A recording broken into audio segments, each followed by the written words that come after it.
Bismillahirrahmanirrahim. Assalamualaikum warahmatullahi wabarakatuh. Perkenalkan, nama saya Yeni Indriani, SPDI. Saya mengajar di MAN 1 Kota Cirebon, sekaligus sebagai mahasiswi PPG Gelombang 2 Kategori 2 Program Studi Sejarah Kebudayaan Islam di LPTK Universitas Islam Negeri Sunan Gunung Jati, Bandung. Pada hari ini, Rabu 31 Januari 2024, saya akan melaksanakan ujian kinerja pada pembelajaran materi strategi dan substansi dakwah Khalifah Abu Bakar As-Siddiq dengan menggunakan model pembelajaran problem based learning. Berikut video pembelajaran saya. Selamat menyaksikan.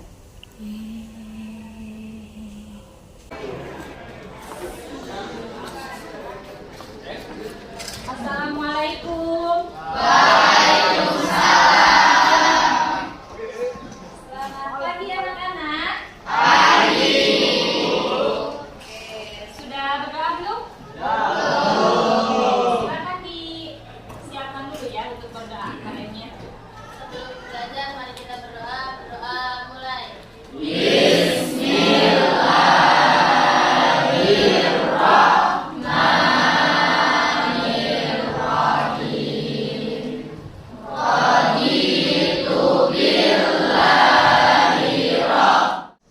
Anak-anak, hari ini siapa yang tidak berangkat sekolah? Iya. Kenapa, Fia? Alfian. Iya. Anak, selamat datang, selamat berjumpa kembali di mata pelajaran SHI. Siap untuk belajar hari ini? Siap. Sudah fokus? Yakin? Oke, kita cek dulu kefokusannya kalau betul sudah ya. Hari ini hari Rabu tanggal 31 masih fokus Januari 2024. Lapak kata tuh, lapak kata. Januari 2024. Oke. Kami akan belajar dengan sungguh-sungguh karena kami ingin menjadi siswa yang pintar dan berprestasi.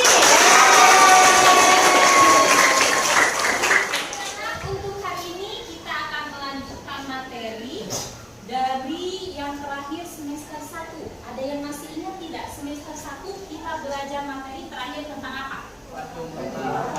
Haji wada dan fatul. Apa itu haji wada? Haji terakhir, haji perpis. Karena wafat, agama Islam kemudian penyebarannya dilanjutkan oleh yang namanya Khulafaur Rasyidin.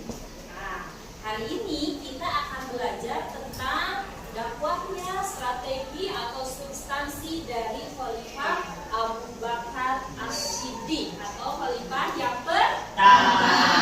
Oke, tujuan pembelajaran kita apa? Nah, tujuan pembelajaran kita yaitu supaya kalian itu bisa menganalisis substansi dan juga strategi dakwah Khulafaur Rasyidin sebagai upaya menanamkan sikap kepemimpinan, tanggung jawab dan disiplin. Oke, anak-anak ada yang tahu tidak Khulafaur Rasyidin itu ada berapa? Yang pertama, Abu Bakar. Yang ketiga, Umar. Kalian sudah membaca belum materi tentang Abu Bakar itu? Ada yang sudah, ada yang belum. Sekarang kita lanjut belajar ya. Kita akan menyaksikan dulu pertama itu video tentang dakwahnya Abu Bakar As-Siddiq.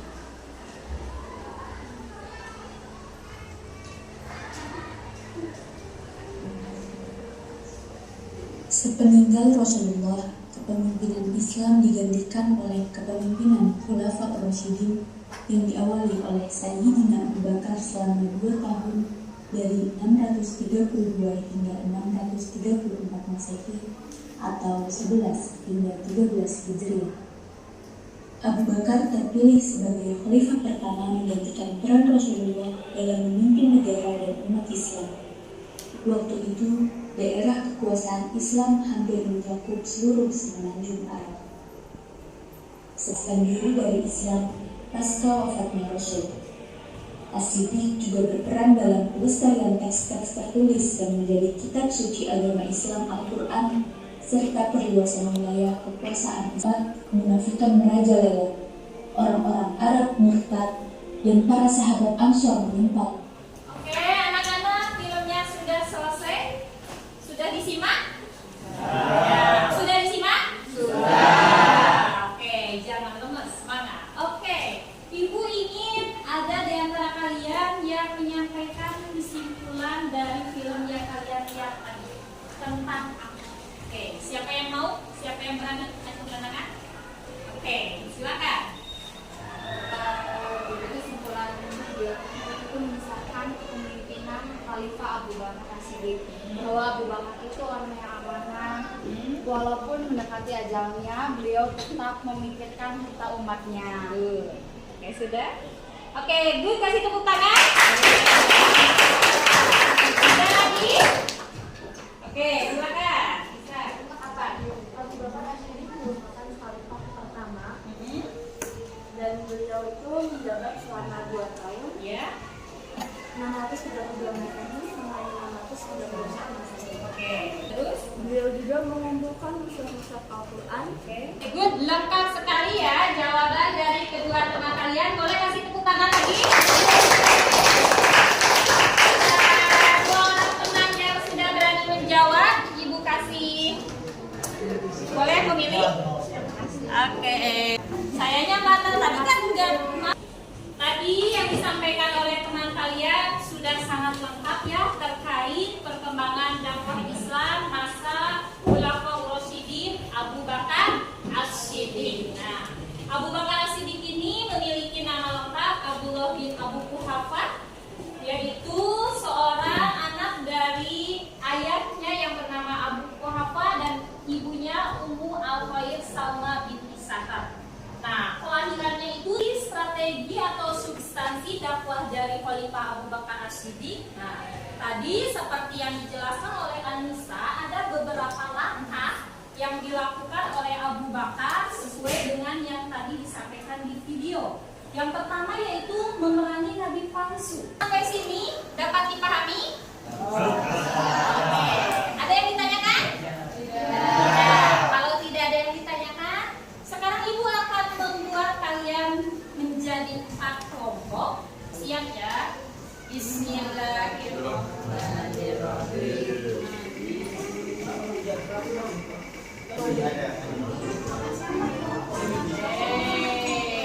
Kelompok pertama, Syahira, Aisy, Nadsya, Rizky, Anissa, Sakti, Hilmi, Afia, dan Fatur. Oke, silakan duduk berdasarkan kelompoknya. Waktunya digabungin ya.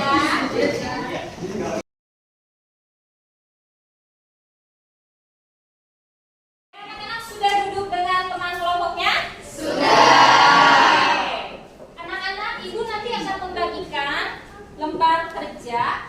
Di sini di lembar kerjanya ada sebuah problem atau masalah yang terjadi di negara kita, tapi ada hubungannya dengan permasalahan yang pernah muncul di zaman Abu Bakar. Nah, Ibu ingin kalian menganalisis masalah ini, kemudian kalian mengisi pertanyaan-pertanyaan yang ada ya. Silakan nanti diisi berdiskusi dengan teman kelompok. Oke, yang pertama.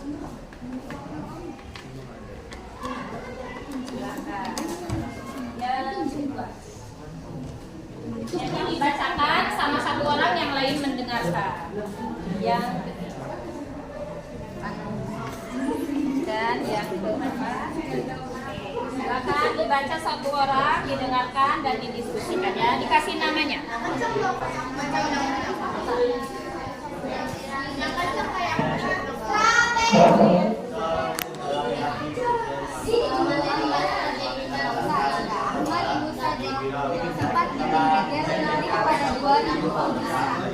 Dia mengaku sebagai nabi secara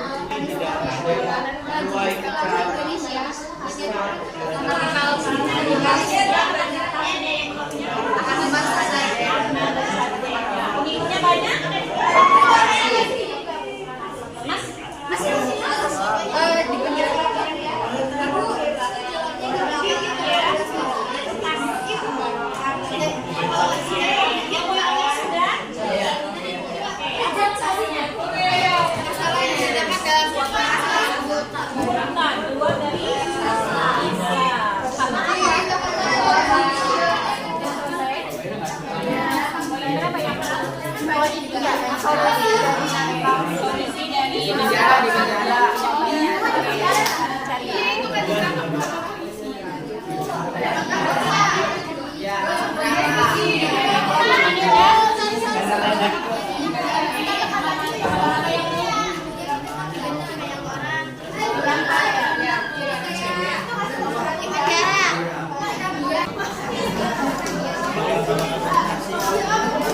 Kelompok ini udah selesai.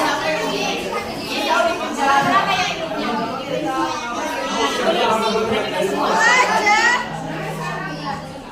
Anak-anak sudah selesaikan diskusinya? Sudah. Oke. Sekarang silakan perwakilan dari tiap kelompok untuk maju ke depan mempresentasikan hasil diskusinya ya. Yang pertama dari kelompok 1, silakan maju. Siapa yang maju ke depan? 2 orang.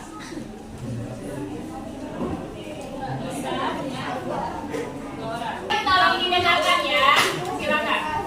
Assalamualaikum warahmatullahi wabarakatuh. Waalaikumsalam warahmatullahi wabarakatuh. Selamat pagi semuanya. Baik. Kami dari kelompok 1 ingin mempresentasikan hasil diskusi kami. Pengikut Sensen Komara, si nabi palsu kembali berulang. Kali ini pengikutnya tak hanya mengakui Sensen sebagai nabi palsu, tapi juga sebagai Presiden Pusat Republik Indonesia. Pengikut Sensen pun Saya di sini akan membacakan sebuah pertanyaan dan rekan saya ini Anissa akan membacakan sebuah jawabannya. Nomor 1, identifikasikanlah masalah apa yang diceritakan dalam narasi tersebut. Jawabannya adalah Sensei Komara yang mengaku sebagai nabi palsu. Yang kedua, analisis dampak ditimbulkan dari masalah tersebut. Dampak yang ditimbulkan adalah yang pertama, murtad atau keluar Islam. Yang kedua, akan merusak ajaran agama. Yang ketiga, merusak pikiran orang lain dari yang percaya. Yang keempat, merugikan orang lain. Yang kelima, pemahaman yang salah. Dan yang keenam, menjadi pemecah belah umat. Baik teman-teman, dari penjelasan yang kami sampaikan tadi, dari teman-teman sekalian atau bahkan dari Bu Yeni, silahkan jika ada yang ingin ditanyakan. ada yang mau nanya? Oke. Apa silakan? Dari kelompok 3, berdiri ya. Perkenalan. Halo semuanya, Assalamualaikum warahmatullahi wabarakatuh. Perkenalkan, nama saya Widuri, perwakilan dari kelompok 3. Di sini saya akan menanyakan apa tanggapan kalian dan pendapat kalian tentang masalah tersebut. Terima kasih. Tanggapan dari kelompok kami, ya, dari pandangan kami atau pendapat kami, kasus tersebut itu sangat salah karena sangat merugikan orang lain. Kemudian dari kasus tersebut juga ada kaitannya tentang dengan strategi dakwah salah satu Khulafaur Rasyidin yaitu Abu Bakar, yaitu pemberantasan nabi palsu. Mungkin itu saja jawaban yang dapat kami sampaikan. Oke, baik, kami akhiri. Sebelumnya kami mohon maaf bila ada salah kata maupun perilaku kami. Ke pasar beli cumi. Pulangnya sama Mak Betty. Cukup sekian, terima kasih. Kami pamit undur diri. Wassalamualaikum warahmatullahi wabarakatuh.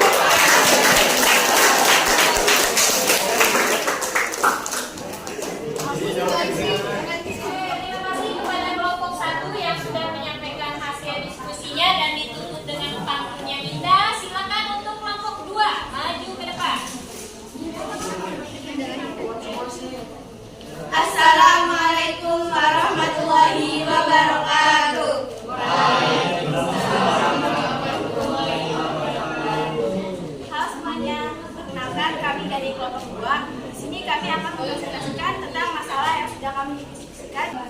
seorang pemuda laki-laki berusia 19 tahun asal Kabupaten Tanah Datar, Sumatera Barat, menjadi viral setelah melecehkan kitab suci umat Islam.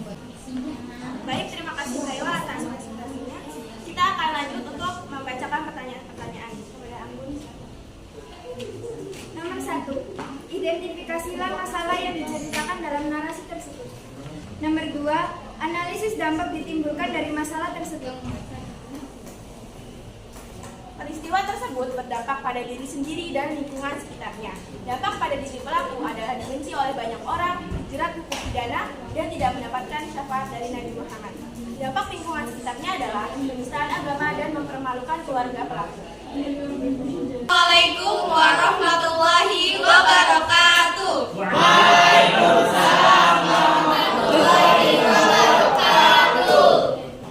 Angin tidak berhembus untuk menggoyangkan pepohonan, melainkan menguji kekuatan akarnya. Inilah topik pembahasan presentasi kami kali ini. Ahmad Musadek sempat bikin geger publik pada 2007 silam. Dia mengaku sebagai nabi setelah bertapa di vilanya yang berlokasi di kawasan Gunung Bunder, Bogor, Jawa Barat. Apa mungkin kita kalau bertapa di villa akan menjadi nabi juga? Tidak. Identifikasilah masalah yang diceritakan dalam narasi tersebut. Dalam teks tersebut disebutkan bahwa seorang laki-laki bernama Ahmad Musadek sempat bikin geger publik pada 2007 silam. Beliau mengaku sebagai nabi palsu setelah bertapa di vilanya. Musadek bersama pengikutnya secara terang-terangan menyebarkan aliran kepada masyarakat umum. Mereka menggelar pengajian bersama di salah satu hotel di kawasan Jakarta Selatan pada Selasa. Dalam pengajian tersebut, para jemaah menyatakan kesetiaannya pada Rasul mereka yang bergelar Al-Masih Al-Ma'ud.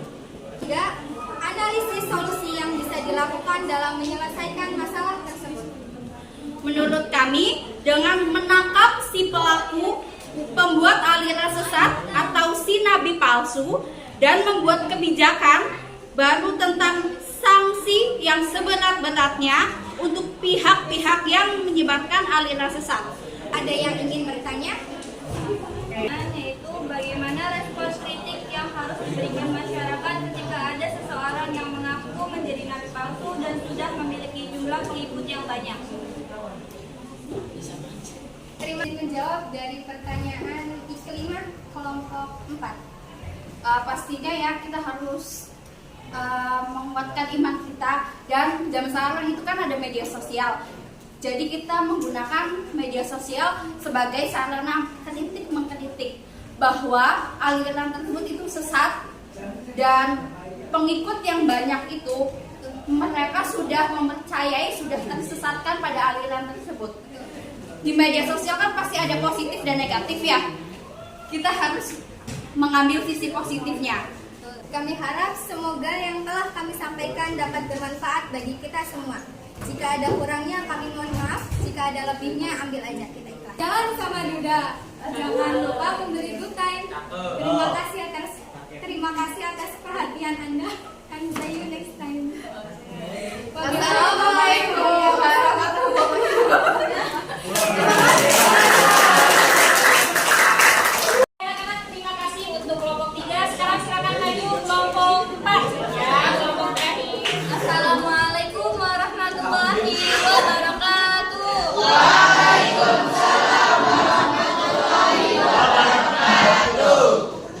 Ada katak, ada babi. Kali salam hormat dari kelompok kami kepada pendengar di kelas ini. Awas terjebak murtad. Kasus warga keluar dari agama Islam di Langkat, Sumatera Utara, membuat heboh Majelis Ulama Indonesia sampai turun tangan karena kasus ini. Nomor 2, analisis dampak ditimbulkan dari masalah tersebut. Hubungan tidak sah, hubungannya akan tetap haram. dampak dari murtad itu sendiri adalah imannya tergoyahkan dan komunitas muslim berkurang. Bisa memberi pengaruh negatif kepada orang lain dan hubungan keluarga. Sekian presentasi dari kami, apakah ada yang ingin ditanyakan?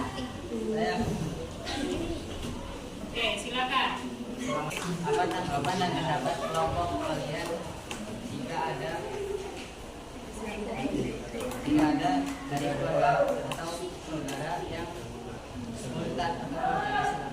Oke, Bisa diulangi nggak soalnya?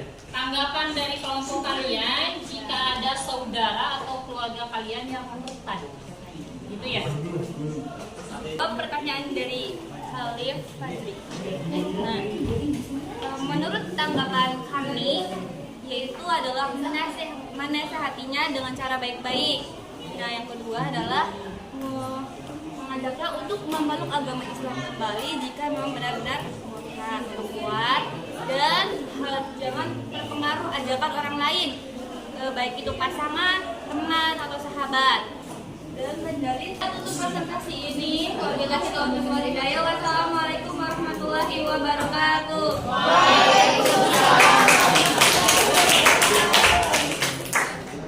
Baik anak-anak, terima kasih Ibu ucapkan kepada semua kelompok yang sudah tampil presentasi ke depan menyampaikan hasil analisis dari permasalahan yang ada di negara kita. Oke. Apakah permasalahan itu pernah ada juga di zaman Abu Bakar? Nah, permasalahan apa? Tadi yang kelompok 1. Nabi palsu. Yang kedua? Kalau ini pelecehan ayat Al-Quran ya, pelecehan Al-Quran. Kalau dulu mungkin masalahnya itu Al-Qurannya belum dibukukan. Yang ini? Nabi palsu. Yang ini? Murtad atau keluar Islam. Nah, tadi dari permasalahan-permasalahan yang ada, kalian sudah menyampaikan solusi yang harus kalian lakukan supaya masalah tersebut tidak muncul kembali, baik itu nabi palsu, murtad ataupun mungkin pelecehan Al-Quran. Ya, yang paling penting solusinya yaitu muncul dari diri kita sendiri. Sampai sini sudah dapat dipahami? Sudah. Oke. Untuk sekarang, Ibu ingin kalian mengerjakan tes sumatif. Silakan kerjakan tesnya di HP kalian masing-masing. Linknya sudah Ibu kirim di grup. Ya, silakan dibuka dan dikerjakan.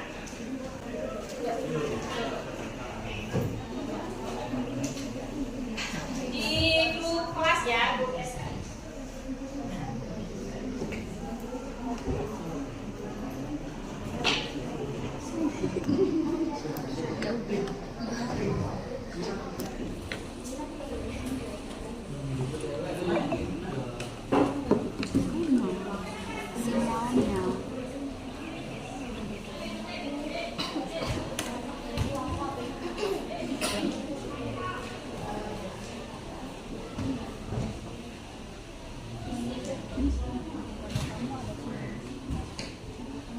Jawabannya.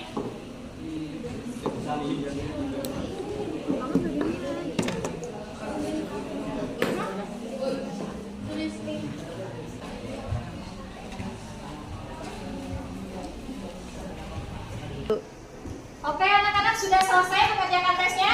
Sudah. Dikarenakan waktunya juga sudah mau habis, sekarang kita simpulkan dulu pembelajaran kita hari ini. Tadi dari pembelajaran awal sampai akhir kita belajar tentang strategi dakwahnya siapa? Abu Bakar As-Siddiq yang menjabat sebagai khalifah berapa tahun? 2 tahun. Ada yang bisa menyebutkan contoh strategi atau jasa beliau dalam Islam? Silakan. Memerangi nabi palsu. Memerangi nabi palsu. Selanjutnya? Kodifikasi Al-Quran. Modifikasi Al-Quran. Selanjutnya? Memperluas wilayah Islam. Selanjutnya masih ada? Perang melawan kemurtadan atau perang riddah. Ada lagi? Pembentukan Baitul Mal. Oke, pembentukan Baitul Mal atau lembaga keuangan. Alhamdulillah kesimpulannya tadi sudah disampaikan oleh teman kalian. Selama pembelajaran dari awal sampai akhir? Apakah kalian mengalami kesulitan? Iya. Waktunya sudah habis. Silakan beres-beres dan kita berdoa untuk menutup pelajaran ya. Oh iya, jangan lupa minggu besok kita bertemu melanjutkan materi setelah Abu Bakar siapa? Umar. Minggu selanjutnya kita belajar tentang strategi substansi dakwahnya Umar bin Khattab. Silakan beres-beres dan saya silakan disiapkan. Ibu balik ke tempat. Berdoa dulu.